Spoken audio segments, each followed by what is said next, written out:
Hey, welcome everybody. Let's talk real estate. Your weekly BS with Barry Saywitz about the current commercial real estate market here in Southern California. As we take a no BS look at both sides of the issues driving this market today to find the best solutions going forward. With our man right in the middle, Barry Saywitz. Hey, Barry. Hey, good morning, Paul, and good morning to all of our viewers and our listeners out there. I am Barry Saywitz, president of the Saywitz Company, managing partner of Saywitz Properties. We are back here talking more real estate. We are on a post-President's Day business day, and so hopefully everybody out there enjoyed the day off. For those of you who got it, the world took a little break, or at least in the U.S., and we're back at it full steam. And so what we thought we'd do today is do something a little bit different than what we've done in the past several shows we haven't done in a while, but more of a how-to show than a what's up show, right? And so the how-to is really how to negotiate a commercial lease in today's market, and what the market dynamics do that would dictate how both a landlord and a tenant really should approach the negotiation. And while the concept is age-old and doesn't really change, the fact of the matter is there are some things to do and not to do in terms of negotiating a lease to try and get the best results.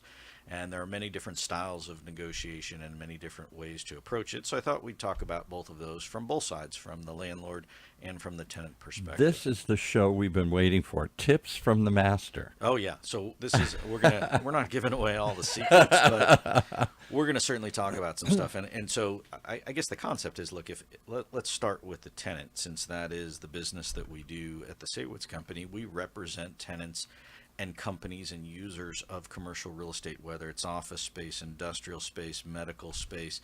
If you have a lease and your lease is coming up, that doesn't mean it's coming up next month. I assume you're dealing with this stuff well in advance. The larger and more complicated the lease, the longer in advance you need to prepare for it, because you can't just pick up your toys and move to a different spot in a day or a month. Sometimes these things you're looking at it a year or two in advance. And so from a tenant's perspective, what we tell people is, first of all, you've got to start in advance. Second of all, you've got to get educated as to what the market is. And then third of all, you've got to approach it with some sort of a strategy that's going to yield the best result. So let's take that first one, because I think you pushed that aside too fast. I don't think people do it in advance, do they? I think they wait to the last minute, hoping something's going to happen. So I would just say that from a landlord's perspective, if I put my landlord's hat on for a second, on the one hand, I might want to negotiate a new lease with my tenant well in advance, because I want to lock it up. I want to know what I've got. I don't want to run the risk that the tenant gets down towards the end of their lease and could move easier, right? And a new landlord or a different property, if I was looking at it, if you were talking a year from now and you were talking to a new landlord and that building was empty, that landlord's not that motivated to rent the building a year from now and then give you a bunch of free rent or improvements or goodies or incentives, because he could be pushed out 18 months or longer. It's just not an exciting proposition for me. Right. I want to talk to a guy who's ready to move right away. Now, maybe I can't move right away and I need time to do that. That is the catch-22. I'll give you an example. We have a client that's a manufacturing company. They have heavy power requirements. They have gas lines and air lines and equipment that they would have to break down and then reestablish at the new building. Right. And they can't afford to be down in production for their customers. So they almost have to duplicate the operation or a good portion of it at the new building. But then they can't pay double rent. So they need the new landlord to give them a bunch of free rent, or let them have what we call early occupancy, where you get in the building and get to do your thing for free to get set up so I can make the switch, which all makes perfect sense. Except if you're the new landlord, you're like, well, that's great, but that's not my problem, right? So if I rented it to somebody else who said, hey, I'm prepared to move in the next 2 or 3 months and I'm just going to move. And maybe that is not a manufacturing company. It's a warehousing company that just has a bunch of boxes or pallets. Right. They don't need all the setup. So it becomes much more difficult. Then the converse of that is, if I'm the current landlord and I know that it's very difficult, expensive, disruptive for you to move, you can't just up and move your stuff down the street or across the way so easily, and it's going to be very costly. So now information becomes very key. And the more information I have about what the other party's going to do or what their next best alternative is, then I can negotiate from a better position of strength. And that applies to both landlord and tenant. So if you're the tenant and it's costly and disruptive for you to move, you have to start early. And you have to go find whatever is another reasonable alternative to be able to use that for leverage with your current landlord. Or if you really were going to move, you're going to have to start early, right? And you need to know what that deal is to be able to even compare it to where you're at currently. So what keeps people from doing that? Or do they all do it? Are they smart enough to do it? Well, yeah, look, some people are smarter than others. And some people are more sophisticated, and some people think that they know what they're doing, right? So again, I don't That's the problem. They all think they know what they're doing. Right, and I don't want to demean anybody's intelligence or knowledge, but there's a reason that I hire an accountant to do my taxes, not because I'm a dumb guy, but because that's his specialty. There's a reason I hire a lawyer to go to court and represent me, not because I can't argue with somebody. It's because that's their specialty. And they do it all the time. How often do you change your commercial real estate, your lease? Well, and once every 5 years, right? And you're making a long-term commitment. So this is not. If I make a mistake, I could rectify it in 6 months or a year. I'm signing a 1-year contract with DirecTV, and I could just cancel it in a year, right? That's not how this goes. You're signing a 5 or a 10-year lease that you're going to be stuck with, and it's a huge commitment financially because it's right to the bottom line. So some executives and business owners think that they're good at negotiating. They very well may be, and they may be experts in their own business. But the first mistake that people make is that I think I'm an expert in real estate. I sold my house. I made some money. I haggled with somebody the last time, and I got a deal. How tough is it? Yeah, right. So, look, part of that depends on the market. And the other issue is if the market is soft, right? So let's talk about in today's world, the office market, much softer than the industrial market. Right. So for someone to go back and negotiate with their office landlord, they'll probably make a good deal. Now, what is the definition of a good deal? That's my second question. Yeah, right. How do I quantify what it is that I want? So if I said to my landlord, I heard my neighbor told me he signed a 5-year lease and he got 5 months free, 1 month free per year. That's sort of a thing, right? Some people do that in a very soft market. So I want 5 months free. Right. And then, maybe I would take 4 or maybe I would take 3. And so if the landlord gave you 3 or 4, would you feel like, hey, I did pretty good because my neighbor got 5, I got 4. It sounds pretty good to me. I didn't have to work that hard for it. Right. How do you know where the deal should have been? And was it really about the 4 months free? Because the 4 months free is not the whole story. What's the rent? What are the increases? What are the improvements? And don't they just build that back in somewhere down the road? Well, you have to look at it in totality, right? When you're buying a house, there's really only one thing you're negotiating, which is the price. Right. And the time of when you would close. On a commercial lease, you have tenant improvements, you have maintenance, you have operating costs, you have roof repairs, you have air conditioning repairs, you have other things that go into your overall cost to be there than just the rent. And is any of that up for discussion? Or it's all up for discussion. And so the sooner you recognize that, the better off you are. And so as a broker, we incorporate 20, 25, 30 different items in a lease negotiation because you cannot just negotiate the rent or the free rent because that's just one thing. And then you're walking in the front door and then I only got one thing. And if the landlord says no, or this is it, all I'm giving you is 1 month free. And if you don't like it tough, well, you're done. I'll give you an example. So I built a couple of bars and restaurants back in my youth, and we would go in to a landlord and we'd say, I know this isn't your dream use to build a bar or restaurant. It's expensive to do. It eats up all the parking, et cetera, but it does bring a lot of people in the shopping center. So if you want us there, here's what we have to have. And it wasn't just 3 months free rent, and we hope we get approved in that. You've got to give us a time. You got to ride with us while we get the conditional use permit. Because you could go 6 months or more. Now, I know that you don't want to do that, so we create some out clauses along the way. If you don't like where this is going, you can quit. But we can't just say automatically in 3 months, particularly in today's environment, that we're going to be approved and ready to open the business. And they didn't like that. No. It wasn't a popular thing. No, because it's not a clean deal, right? And so in a market where everything in today's world costs more, tenant improvements cost more, operating expenses cost more, time is money. Right. So the more time you need from me, if I'm the landlord, so you got to give me something else, right? You're either going to pay my rent. I'm not going to come off the rent. or you're Right. going to have bigger increases, or you're going to have some skin in the game, because I'm not going to run the risk that I play ball with you and 6 months from now it's not working out, or in 6 months from now you need another 6 months. Right. So it becomes very difficult. Part of that is a function of the landlord's next best alternative. Exactly. Right? If the landlord felt, I don't care if it's a restaurant, an office building, an industrial building, if the landlord felt like that someone else would rent it quickly with minimal improvements, then you have less leverage. What does Right. that mean then? If you know that and you're educated on the market, then you can craft your negotiation around the fact that you know you don't hold all the cards, or Yes. even a lot of them. And the way you get educated is you hire a broker and you go look at the market before you start talking to the landlord, so you understand what's going on. And then second is, it's not just about the rent. While at the end of the day that is the single biggest determining factor for both sides, if you ask for certain things, some of them may be nice to haves and some of them may be have to haves, right? It's not that We I had have to. to. We had, because too many times I'd see where people get it and we didn't get approved at all. We got shot down. Well, Never got a that's lease. yeah. But I mean, look, the other is I have office space and I need to reconfigure this particular part of my office because it's not functional. And so if you're not prepared to redo this portion of my space, then that's a have to have for me. And so it's important for the other side to know what's a have to have versus what's a nice to have. I think If you that's said, the "Hey, I key. want 5 months free because my neighbor got it," I'd be like, "You don't have to have that." Right, exactly. Right? It would be a nice to have. That one's a good nice to have, but it's not a have to have. Right. No, we have other clients that say, "Hey, I don't even want the free rent. I just want the cheapest rent you can get me." Exactly. And in some instances, the free rent is not as valuable as the other terms of where the rent goes over 5 or 10 years. The free rent's a nice gift on the front end.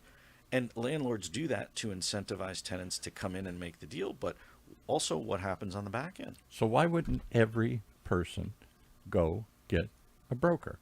Well, look, that's that's an age-old question. One is Yeah. people Because are, it doesn't cost you. Somebody else is paying for it. But I guess the assumption is somehow I'm paying for it. They're going to. well, there's jack it look, up, there's or- the logic of. I mean, you should. Is the simple answer? You should hire a broker, whether it's our company It doesn't seem like or a. somebody else, and then you should hire somebody that actually knows what they're doing. Yeah. The goal of hiring a broker is not to tell you what the market is. You can go on Zillow, you can go on Redfin, you can go on the MLS or LoopNet or other sites and figure out a little bit what the market is. That doesn't really make you an expert, and it doesn't tell you what the market is, but you It can get used- enough to be dangerous. It used to before you could have access to that stuff. But here, you don't no. have access to what the comp is, what the end result was.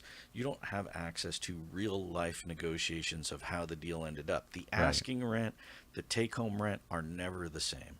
The concessions are equally as important to the overall deal, and someone else's credit, someone else's length of term of lease, some other landlord's motivation are totally different as compared to your own situation. I tell CEOs all the time, look, do you really care what the market is? People go, oh, the market is soft, the market is hot. I don't care. If I'm a business owner, I'll tell you what I care about. I care about what is the check I write every month Yeah. for my rent. Right. My world is my deal right now. So Right. now the question is, how am I going to add value as a broker and make your world as good as it can be? And how am I going to add value and save you money? Now, there are a lot of real estate brokers out there that go, I have a list of everything that's available in the market. Whoop-de-doo.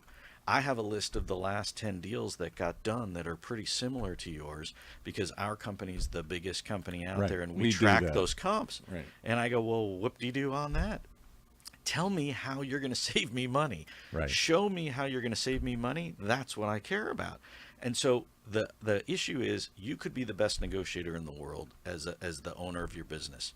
Right. And I feel like I'm a pretty good negotiator, but there's certain things Barrett, come on. I would just never do. Right. I would not, as much as I would love to, I would not go to court and defend myself. I would not do my own tax returns. Right. There are reasons you hire these Yes. professionals. So do it, especially in commercial real estate where it really doesn't cost you anything out So of how do you pocket. find one? There's a million guys on they're all hungry. They'll all and you said it. They'll tell you what you want to hear. Right. I'm going to Show get you me. this. So that's the answer. I tell when we go meet with folks, I say, look, if you're looking at different firms, just ask the other people the same question. Show me. Show me how you're going to save me money. Don't talk to me about the market. Don't talk to me about how long you've been in the business.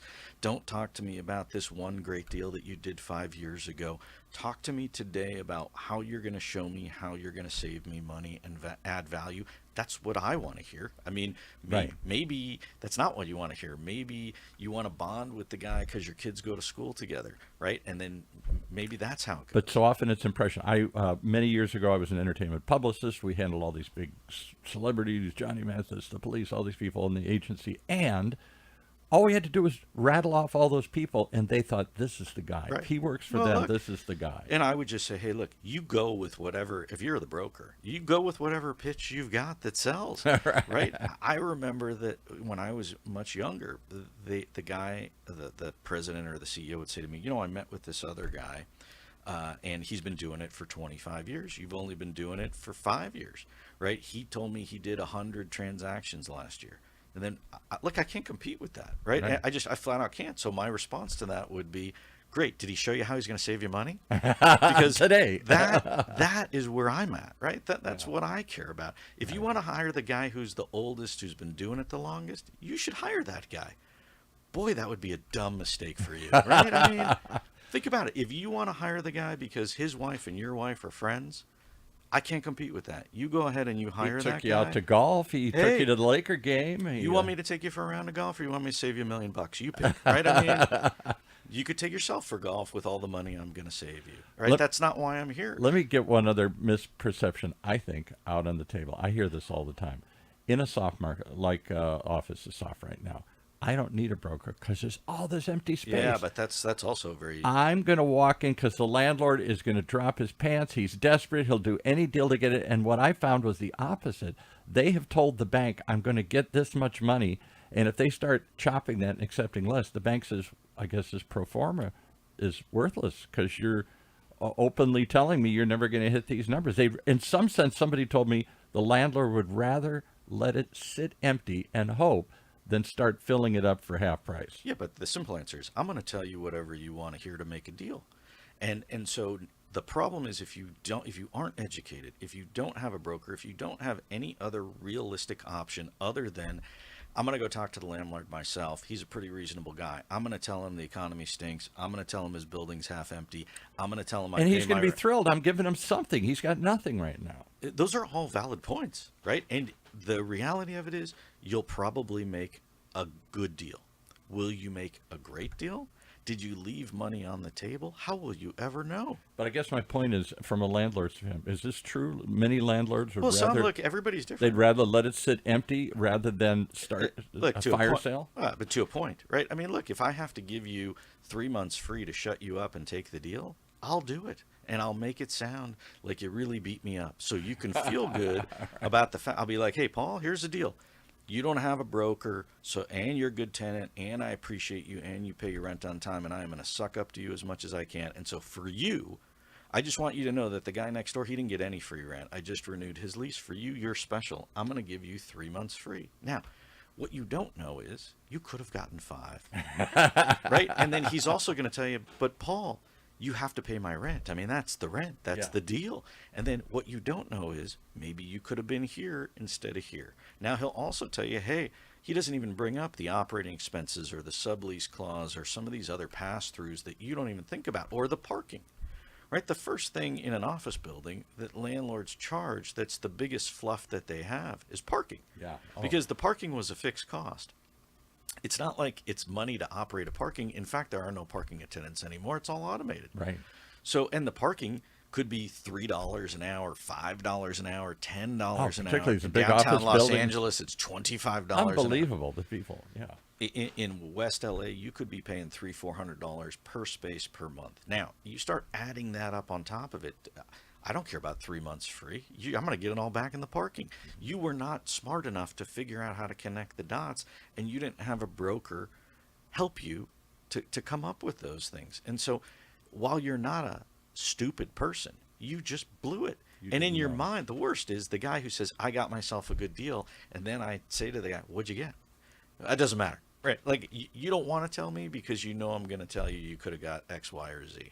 Right. And it's already done. So look, the person who's headstrong and ego strong wants to do it themselves. They're just going to do it themselves. So let me get another thing on the table here. We live in a world of bluster, of people. I won't go down the list, but all day I see people. That's the way to negotiate. You just go in and you just hit them with everything you got. Right. If I don't do it, I'm going to do. And you be real tough and real aggressive. Is that the only way to negotiate? Yeah, well, look, there are different styles of negotiation, not only from an information standpoint, but also from just a personality standpoint, right? Some people are yellers and screamers. Some people, I mean, I see it all the time. They go, hey, this place sucks, right? This broke and the toilet broke. And remember 4 years ago when the toilet overflowed and I had to go down the hall for a week? Okay, things happen, right? I mean, what I call that the deflection, right? That is the deflection. I'm going to deflect from what we're really talking about by throwing everything I can at you to tell you how shitty. Sorry, I don't think I'm allowed to say that, but I mean, you're right. Internet radio. We could do this. It's a podcast. I could say shitty. So I'm going to tell you how kind bad, of a shitty thing to do in the middle of a show. It's terrible, right? And so look. I'll tell you how bad your building is. I tell you all the problems. I throw everything at you about why this, why that. Hey, that guy who just moved out, you know, he was complaining about this. Hey, that other space you've had it for 6 months, right? You're not going to be able to rent it. You should be thrilled I'm here. You got a shitty place there. But let's go back to what the root of the negotiation is, and here's the key, right? You're talking about creating leverage. You're not creating leverage by creating a smokescreen and telling the guy how bad his building is. Exactly. You're creating leverage by saying, look, I have other alternatives, and my next best alternative is better than your next best alternative. Right. Right? So from a landlord's perspective, if I knew it was going to cost you $2 million to move all of your manufacturing equipment, and I knew you couldn't shut down, I would just politely tell you, I know you're screwed if you move. The only way you're moving is you move there forever and you bite the bullet. And if you want to do that, I totally understand. From a tenant's perspective, if I knew that the building was going to sit for some period of time, then nobody moves in on Saturday when I move out Friday. I don't care how hot the market is, right? But whether it sits for 2 months or 6 months or 9 months, there's a what we call a downtime, right? And then there's a cost to re-rent it. So those are the things that we point out, but it's not a question of pointing it out. You have to show it. So what we do is we create a financial model that shows both landlord and tenant what their next best alternative is. Look, the tenant's next best alternative is to go out in the market, find another building. It might be nicer, closer to home, cheaper, newer, any of those, but there's a cost, right? And there's a process. And from the landlord's perspective, if you're the tenant and you're paying your rent late every month, do you think that helps create good leverage? No. If you are a $1 billion company and you're going to help when I go to refinance, I got good quality tenants in the building and I don't have to chase you for the rent, it helps. So these are the things that are the ancillary non-tangible So type is it of trying things. to understand what the other guy's holding? If this is a game of poker, you're trying to It's not a understand question of and what their he's holding. motivations? Right. It's not a question of what you're holding. It's a question of, if I really did this, this is what it's going to cost you. Now, we go through this all the time, which is maybe that building rents in 3 months. Maybe it rents in 9 months. There's a high and a low. Maybe you find somebody to take the space that you have, whatever, or the building, and they don't need a lot of changes. Maybe this is an older building and it has ADA upgrades, it has code upgrades, it has lighting upgrades, that once I leave and you go get a new guy, you're going to trigger all these upgrades. Now, if I knew that, and that was hundreds of thousands of dollars to the landlord, that is a real thing. And you don't need to incur that if I stay here, because I'm already here, I'm grandfathered in. Right. And maybe you just want to put lipstick on it and we're going to, paint and freshen it up, but you don't have to start redoing the pipes and redoing all the electrical and the schematics and everything else. But for the next guy, you're going to do that. Right. So those are things that quantify. There is a high and a low for the landlord. There is a high and a low for the tenant.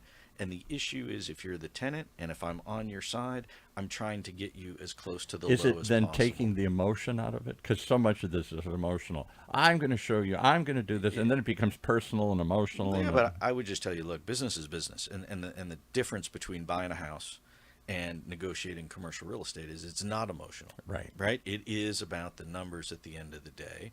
And you either have investors or employees to answer to, or your own bottom line if you're just a small business owner or a single owner. So the good news is there's no like, hey, I got the view, or I got the biggest lot on the block, or I'm at the end of the cul-de-sac. Those are all left to the residential world, and those are all intangibles. This is just money. And so if I take the emotion out of it and I reduce it to the money, and I'm able to show you a financial analysis where I can prove to you this is the range of where you should be. Forget about I want 3 months free. Forget about you're asking $1 and I want 95 cents. Look, here's where you should be before you start. Right. So I know the range, and if I do my job right, we will end up in the range. I can't promise you'll be at the very bottom of the range, but there's a range. Now you have expectations. Then when we go to the landlord, we talk about those same expectations. If we're not in the same ballpark, we may never get there, in which case the expectation should be we should focus on plan B, which is looking at another Somewhere building. else, And right. the landlord should come to realize that, right? And so maybe part of it's just a big bluff by one party or the other. Maybe both parties are bluffing the other. Maybe both parties are serious. I don't care if you leave. I'll rent it for more money. Or I don't care if I stay. I'll get a newer building. Yours is kind of old, right? Those could all be true. But at the end of the day, there is a common ground where it's a win-win. And one party may not like everything about it, but if you really hate the deal, you're not going to make a deal, right? So part of the job as a commercial real estate broker, which I learned early on, which is if you're trying to make a deal at the end of the day, the goal is to make the deal. The goal is not to punish the other side. Yes. Beat them up, berate them. I won, you lost. Right? It can't be. Because you also have to live with each other for the next however many years. Right. So, there's a thing of over-negotiating. And unfortunately for people that are less sophisticated, they get hung up on, I want one more free parking space. Oh, and is that an ethnic thing, or am I being? Well, look, I would just leave it at there are different styles of negotiation. I see for people different cultures from different parts of the country. Are different parts of the world, in Asia or Middle East or whatever, and the deal's never done. There's always one more. Yeah. So Again, more. this gets back to negotiating style, and this also gets back to expectations, right? You could write a book on the different styles of negotiating. There's the Somebody yeller. should, yeah. There's the yeller and the screamer. There's the if you don't do this, I'm out of here, and the threatener. There's Or I'll be your friend. I'm going to solve everything for sure. you. Or there's the guy who there's always one more bite at the apple, right? Some people need to be told no. And some people have a hard time telling people no, especially if they're not, if they're afraid of the no, right? And so there are other things where people just get emotional about sort of the most ridiculous things, right? I mean, I want my name on both sides of that sign. No, you don't get it. Sorry, it's not available. I can't even give it to you if I wanted to. Well, I think this is a fascinating world that none of us really know much about because we do it so infrequently, if ever. And you deal with it on an everyday basis. It must fall into certain patterns, and you must groan and go, here we go again. I've got one of these. The deal's never done, or I got a screamer. I got an emotional person. And you're trying to bring them back. Look, let's just get real. Here's where we're really at today. Here's your parameters. If this works for you, let's go find this. Well, I would also tell you that time kills deals, and time is money. So there's some people like to drag out the negotiations thinking that they'll get more by stringing it out, and the other party will get more desperate. But at some point, you've compromised somebody's engagement. You've compromised somebody's willingness to want to make a deal because they think you're not serious, because you keep going around and around. Yeah, right. And also, the closer you get to the end of your lease or whatever the time frame is, or somebody else comes along, shows some interest, and then the wind is out of your sails. So you've got to be cognizant of that as well, and that's also the job of the broker to dictate the pace of the deal. So while as a broker you would love to get the deal done in a day and get paid your commission and move on, you need somebody on your team that says, look, I'm here for you. If it takes a year or it takes a month, it's fine, right? I'll play ball, but it shouldn't take a year, is my point. I was going to say, what's the sweet spot? A couple months? Yeah, well, you also need a broker who has enough of a backbone to tell you when enough is enough. Right? Yeah. Like, hey, this is as good as we're going to get, right? Some people don't. No, I want you to go back again. Okay. And then when the guy says no, and I told you he was going to say no, don't be surprised. Right. And they'll be like, well, you didn't fight for me. Yeah, I did. He told me no. Well, don't be surprised at this. We talk about this more in the future because this is an ongoing discussion in your world. What is a good deal? How do you get a good deal? And how do you negotiate in a world of, I don't know, everybody thinks they're an expert. Everybody thinks they're a tough guy. Everybody thinks the world's desperate and I got them and I'm going to squeeze them for all I can here. Yeah, look, perception, information, these are key. I think the takeaway of what I tell people is you need to start early. You need to hire somebody Yes. who is you trust, who you trust their opinion, you trust their skills, you trust their knowledge of what's going on in the market, and that they're going to give you good, sound advice. And figure out what you need and what you don't need. And What then you have really got to have, and the rest of it would be nice. And have realistic expectations, and then certainly you can shoot for the better end of the stick, but you got to have realistic expectations. Right. So that's the moral story. I would say, look, if you're out there and you're looking to hire somebody, we're happy to help you. But How do they reach you if they want to help reach yeah, you? you can go to the Saywitz Company, which is www.saywitz, SAYWITZ.com.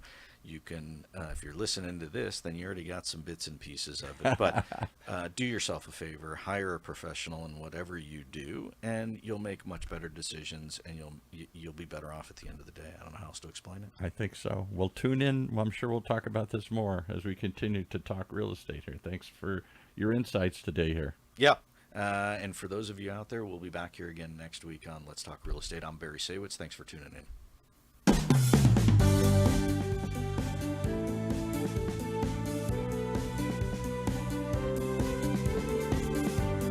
Well, there you have it. You've been listening to Let's Talk Real Estate, your weekly BS with Barry Saywitz about the current state of the real commercial real estate market right here in Southern California. On Orange County's only community radio station, OC Talk Radio, streaming live from our studio here at the University of California, Irvine's Beale Applied Innovation Center.